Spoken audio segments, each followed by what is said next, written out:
and welcome to the Think MHK podcast presented by the Manhattan Area Chamber of Commerce. On this podcast, you will hear from a variety of people from across the region, including community leaders and business owners. You will hear their Manhattan stories and hopefully get to know your friends and business associates a little better. Thanks for tuning in today.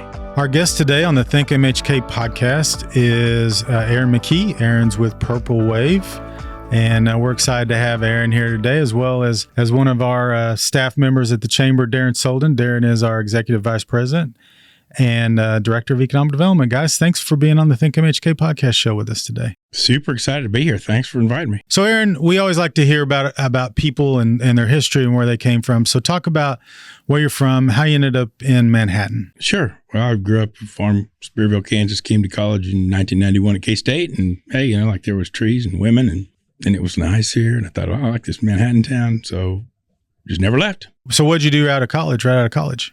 I'm unemployable. Never had a job. I've been in business of some kind my whole life. Like what are some businesses that you've had? Well, the first business was Purple Wave Hot Tub Rentals. I was doing that during college, renting out a bus with hot tubs on it for parties. And then, several other, rented some property management, and sold some cars. And so it's Purple Wave I was a locksmith for a while, and then Purple Wave auction kind of fell on the heels of that. And then, after we got more focused on auctions, we just kind of got out of all those other businesses and migrated into the auction business. Met my wife, got organized. Yeah. So Purple Wave has kind of always been your thing. I'd say that's probably fair. Yeah. So it's been a lot of different things. Curves and not corners in business. If you're just making curves, you could turn a long ways and not make a mess. So is the Purple K-State? Yeah, K-State. Okay. Yeah. All right. So talk about Purple Wave. How'd you get started in that business? Yeah, well, I went to auction school. Actually, was buying some automobiles at auction. Went to auction school to be a better car buyer, and then started a consignment auction on 3rd and Leavenworth, where they were going to tear down the buildings to put about where the Best Buy's at. So rented a building super cheap. Got enough overhead, I couldn't get out. It's like flypaper, so the only thing you could do is get better. You can fight that game for 4 or 5 years, and all at once you're like, hey, we're pretty good at this. Maybe that's what we'll do. So maybe it wasn't as calculating as people wish it was. Wasn't a big strategy behind it. Listen, yes, there was, in that I do absolutely love to be in business with business people, and at the intersection of people buying and selling things. That auction was a great fit. I grew up around livestock auctions and an ag background. So thing about an auction, okay, if you're a farm kid in the 80s, it might be fun to go to an auction. It super sucks to host one. For sure. So something probably not exactly had glamour around, but a little necessary fear for. And, I studied engineering at K-State, and was technology was always at everything I would been doing and how to make things different and better. And this internet thing was coming, and we're like, hey, this interweb may not be going away. So we applied that early on to the process of, even when we were doing live auctions in the early days, we were doing pre-auction bidding and really keeping track of our customers and building a marketplace.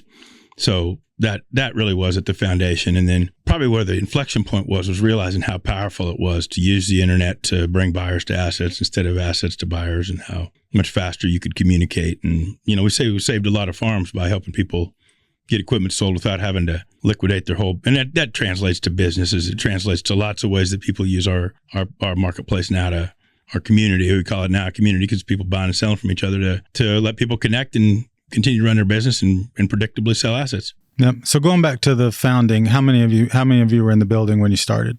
One. So it was you.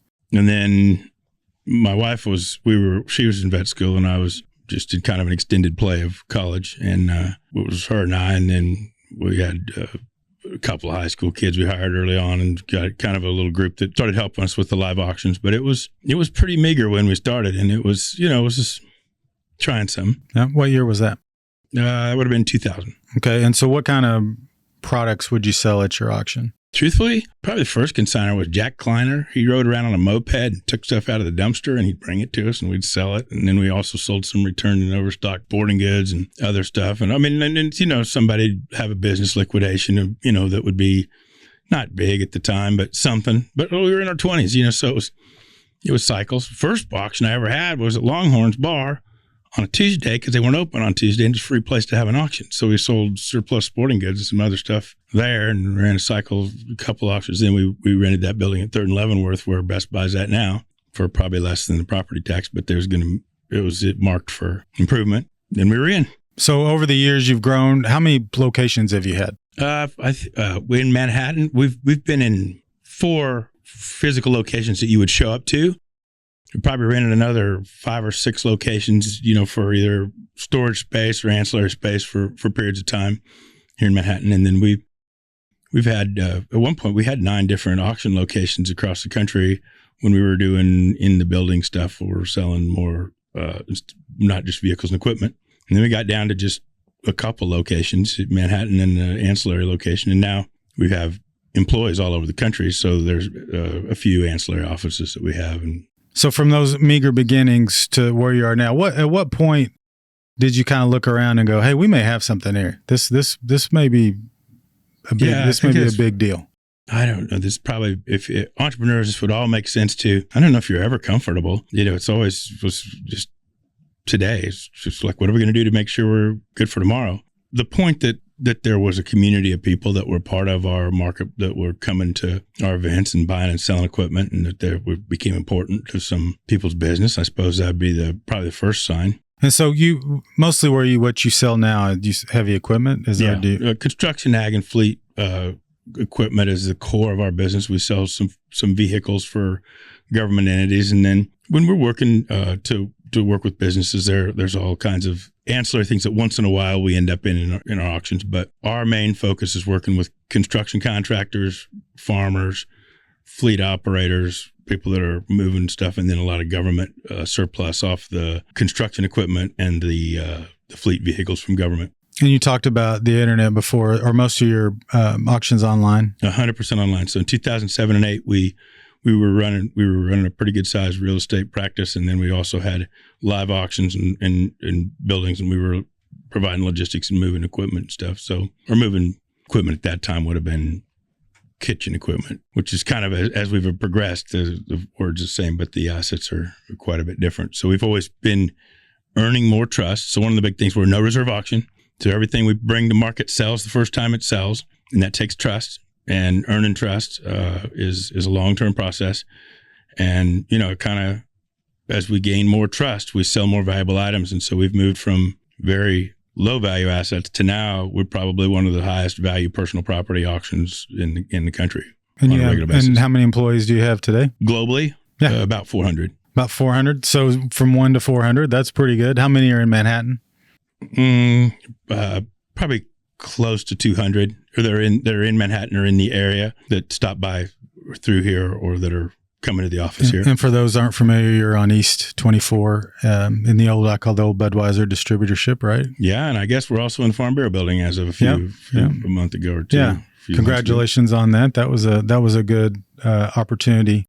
So you made a decision about a year or two ago to bring on a partner. Talk about how you went about that process and why that was important to the company. Yeah, so for a long time we did some exotic things early and raised some outside capital and grew and learned and saw some amazing things, and then some things that were not as amazing. And we decided we kind of wanted to put our head down and be at a profitable, growing company, and we'll stick to our regional growth plan, and that's been really good for us. But we were out in the market trying to find people who had been from where we are to where we're trying to get to, and the vision out on the horizon has always been to be a national or international brand, and marketplace becomes more effective the more buyers and sellers that are in the marketplace. Kind of a business principle that's percentages of growth are harder and harder to attain the higher they are, and relative growth and percentage growth are two different things that sound the same, but the next percentage growth with compound growth is a lot. So the amount of change we were experiencing was increasing. I was out around people who had done it before. Our partners, our founder-led company, who are 44 years old. We're 25 years old. They're way where we wanted to be, and they're in a different space. So I went to just talking to them like I was with a lot of businesses about what we were trying to get to. And as we talked, and we'd been friends, we'd talked once before about maybe doing something. They have locations all over the globe. They have a distributed buying community that is mostly focused on automobiles, but that transcends anything that goes through insurance. So their sheer scale gives us a lot of additional buying capacity. And we've never, since we quit doing personal property, we haven't marshaled equipment. We haven't had yards to put equipment places. Now we can if we have to. And about maybe 30% of people that have equipment need a place to have a yard. So just so many synergies. And the biggest synergy is that they're a founder-led company, and the founders are involved in their business, and their culture and their success is one that I really am proud to be a part of. And I think I know it's a two-way street. And so there was an appreciation for the differences between our marketplaces and the importance for keeping them each doing the part that they do. But then there's a whole lot of value to bringing them together. I kind of spent 25 years or 20 years after we did some of the early stuff trying not to do anything. All at once, it's like, well, I would never do anything to hurt the business. Like if something's going to make the business better for our community, because really the buyers and sellers are the community of Purple Wave. That's who buys and sells equipment. We're here to make it the best it can be for them. Here's all these resources that could make us a better partner for them and accelerate our ability to take care of more clients and customers. And so at that point, we changed the way we were thinking and figured out a way to work together. And I think we built a really good partnership, and we're fully in the throes of trying to become a national brand. And the name of that company, is CoStar. Copart. Yeah, Copart. And they're a public company. You can see a lot about them. Mm-hmm. They're a fourth or fifth fastest growing public company on the NASDAQ, fastest in Texas. They've been very successul. They're selling stuff at auction, so we understand each other pretty well. And that's going to allow you to grow faster than you would have otherwise? That's absolutely, yes. We're ready doing that. We're just sharing those logistics resources. Do you have your own platform, or do you develop your own platform? Mm-hmm. Yes. Okay. So you have programmers in and everybody, and mm-hmm. That's all out of Manhattan as well? No. Oh. A lot of it's out of Manhattan. Okay. But certainly not all out of Manhattan. We have remote work, and then we have we have an international team in Ghana, Africa that's a pretty good sized team that supports us as well. Oh, awesome. Okay. So Darren, talk about, I know you've worked with Aaron and Purple Wave a lot in your time in the region, not just at Manhattan. Talk about the importance of a company like Purple Wave to our economy and our community. Yeah, well, first off, I know, Aaron, you mentioned some of the things with financing and growing the business early on, and I know that there was a lot of years of working your way out of some of that. But probably one of the reasons why Purple Wave is still here in the form that it is, and with the people that you have here is because of those efforts. I know that the value of Purple Wave, you guys draw from how large of an area now when it comes to employees? Well, for employees, with our remote employees all over the globe, and certainly all over the United States, for driving to Manhattan, I guess there's people probably driving from more than an hour away. Some people for some parts of our job, and they've got some hybrid roles. I mean, the world's changed a little bit, so. Yeah, it's a tough question to say who exactly is where. Yeah. I think the whole of our business structure has been changing through COVID and remote work. And so not to not answer that question, but still a significant regional employer. And I think speaking to that value, that the number of folks that are coming to Purple Wave, and you mentioned some of the types of jobs and where the growth is going, probably fair to say becoming more and more of a technology-based business every day. And those are obviously great jobs when it comes to looking at K-State graduates, when it comes to looking at retaining folks transitioning out of the military, when it comes to recruiting and retaining professionals, maybe mid-career professionals. In a community like Manhattan, having local employers like Purple Wave is a reason that people come here and a reason that people stay here. And I think that's really an important factor. What do you all find is key to your ability to bring folks here and retain folks here? Is it culture? Is it the work? Is it a combination of There's all a of the lot above? of really positive vibes from Manhattan for K-State and for the military. So people have lived here and had a positive experience somewhere in their life. That's something I hear. Their spouse has some experience in being here, and I think that's a tribute to the type of community that it is with the military and with the university. There's a lot going on in Manhattan, Kansas, compared to Spearville, Kansas, where I grew up, or Bellefonte, where it's 13 people. So there is, with the university and with the size of the town, a lot of draw. We do have the second largest airport in the state of Kansas, I always like to say, right? I guess that'd be right. I hadn't thought about that specifically, but yeah. Every time somebody's complaining about the 2 flights in from Dallas or whatever, I'm like, what's the second largest airport in the state of Kansas? We're doing as good as we can do. Yeah, it is the second largest in the state of Kansas. So I've been known to see some Purple Wave folks on the plane back from Dallas on a Friday afternoon before. Yeah, you guys are working hard. We're using quite a few of those fleets on a regular basis. So in 2024, you were our winner for Entrepreneurial Spirit at our Business Awards. What was your reaction to winning that award? That was a humbling experience. It was always seems to come at a time when you're doing something, you're super busy. You're like, I don't know if I deserve this. I may be maybe misplaced, but no, it's just really positive. And It's nice. But it really is a product of our whole company, and it's an award I got to accept. But our organization, something that probably people wouldn't know about our organization, I would say that well more than 50%, but maybe 80% of the people that work at Purple Wave have had their own business at some time. And the nature of what we do is not very reproducible in that we're working with businesses to make very high level decisions on a regular basis. So our culture is one of a very entrepreneurial culture with a lot of people who have run a business or businesses in their life, and a lot of them very successful. When we would bring in, and we've been having groups coming in for training, and that's the questions we ask is years of experience and years of auction experience and how many degrees and certifications they have, and then how many businesses have they started. And the average has been well more than a business per employee for the employees that we've been bringing through this fall. So it really is a product of our total culture. And so me individually, you ask about the award, it is a collective effort. Yeah, that's actually pretty incredible that the percentage would be that high. So obviously you value entrepreneurship as a company.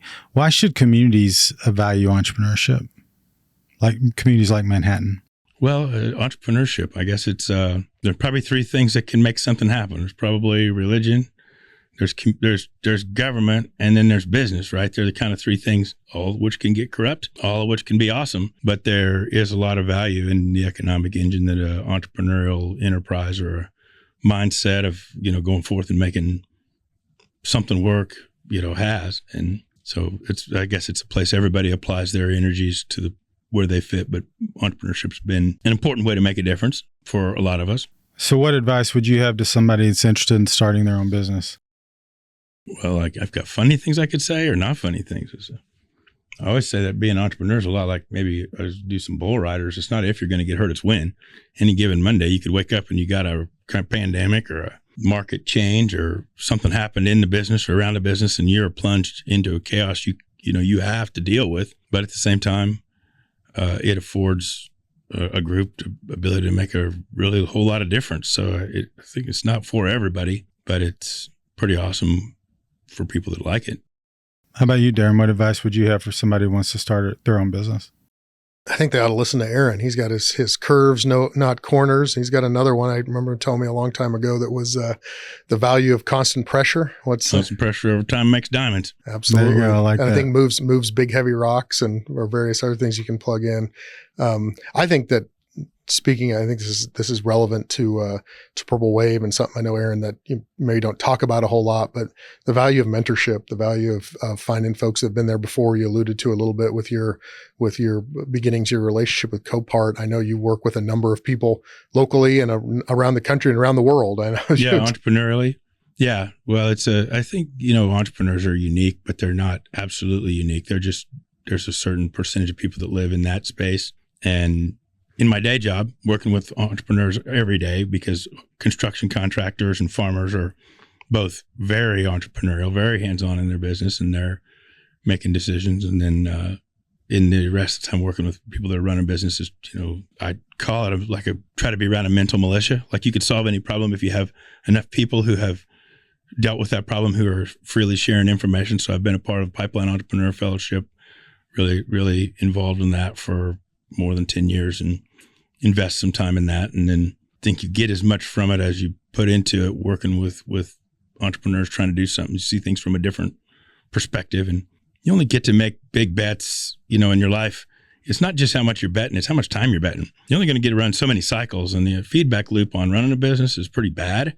You can be making terrible decisions and be really having great outcomes, and you can be making great decisions and working through some pretty tough stuff. So you kind of have to be able to stand back and learn from longer blocks of time as somebody else several times that have done it.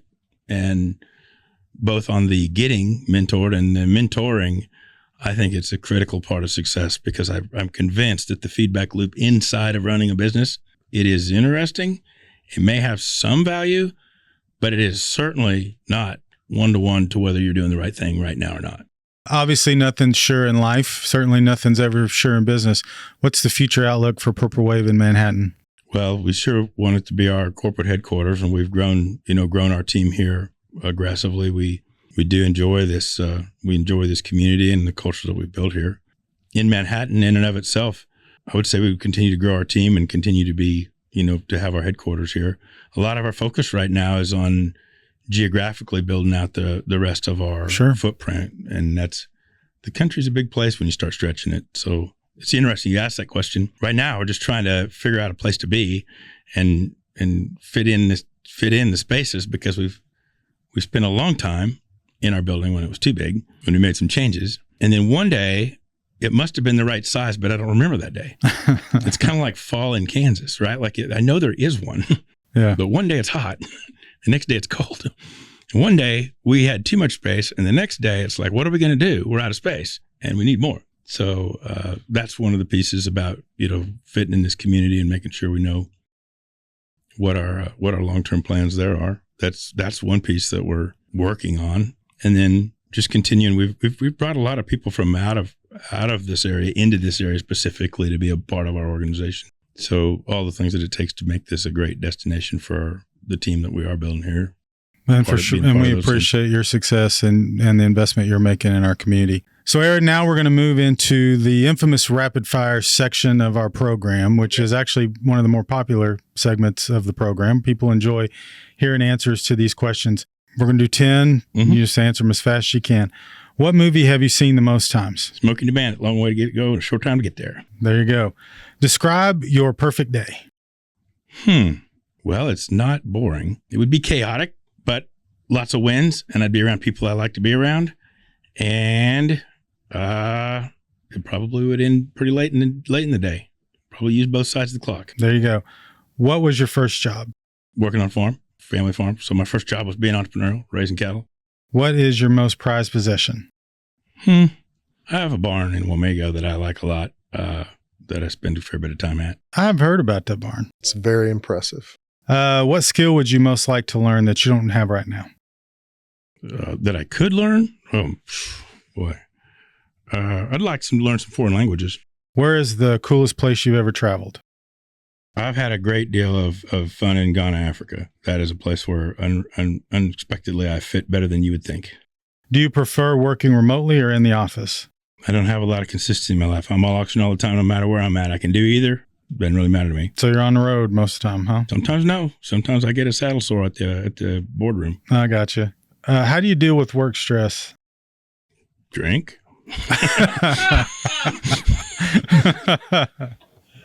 I guess that's a way.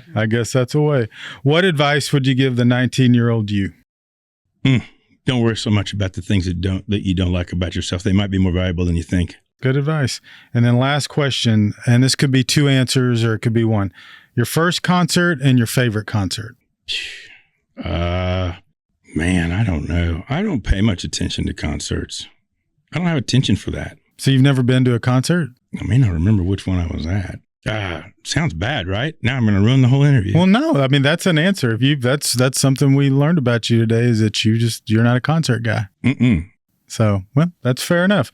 Aaron, thanks for taking time to be with us today. And again, congratulations on your success at Purple Wave. You guys are doing great things out there, and whatever we can do to help you grow in Manhattan, you've got our commitment to do. We appreciate that very much. Thank you.